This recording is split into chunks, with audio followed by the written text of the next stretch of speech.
Suatu ketika ada seorang bupati yang bernama Ki Ageng Pandanaran atau dikenal juga sebagai Pangeran Mangkubumi. Di awal dia menjabat, dia adalah seorang yang soleh dan bijaksana dalam memimpin sebagai bupati. Namun seiring berjalannya waktu, kekuasaan dan kemewahan yang dia dapat menjadikannya lupa dan mulai membuatnya menjadi orang yang sombong. Perubahan sikap yang dialami Ki Ageng Pandanaran ini akhirnya sampai ke telinga Sunan Kalijaga dan membuat Sunan Kalijaga prihatin dengan Ki Ageng Pandanaran. Sunan Kalijaga pun berangkat menuju ke kediaman Ki Ageng Pandanaran dengan menyamar sebagai penjual rumput. Sesampainya di hadapan Ki Ageng Pandanaran, Sunan Kalijaga pun langsung menawarkan rumput yang dia bawa untuk dijual kepada Ki Ageng Pandanaran. Dalam transaksi jual beli itu, Sunan Kalijaga pun berucap kepada Ki Ageng Pandanaran, "Tuan, kembalilah ke jalan Allah, dunia ini hanyalah sementara." Merasa dirinya lebih tahu tentang Islam dan merasa dihina oleh penjual rumput itu, Ki Ageng Pandanaran pun marah dan menyuruh penjual rumput itu untuk pergi dari hadapannya. Sunan Kalijaga yang hendak diusir itu kemudian berkata, "Tuan, saya hanyalah penjual rumput, tapi harta yang saya punya lebih berharga daripada yang Tuan punya." Mendengar itu Ki Ageng Pandanaran tertawa dan meremehkan penjual rumput tersebut dan berkata, "Harta yang kau punya lebih berharga, kau saja hanya penjual rumput.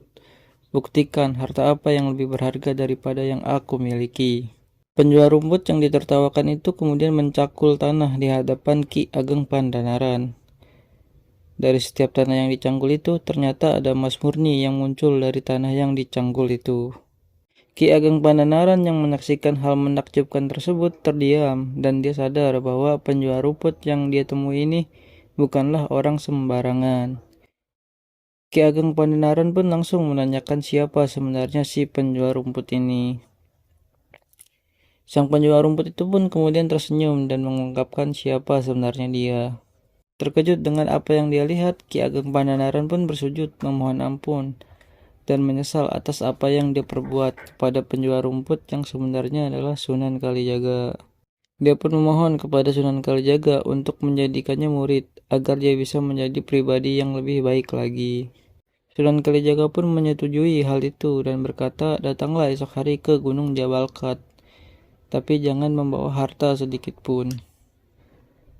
Esok hari pun tiba, Ki Ageng Pandanaran beserta istrinya akhirnya berangkat menuju ke Gunung Jabal Khat, meninggalkan jabatan dan semua hartanya sesuai dengan arahan dari Sunan Kalijaga.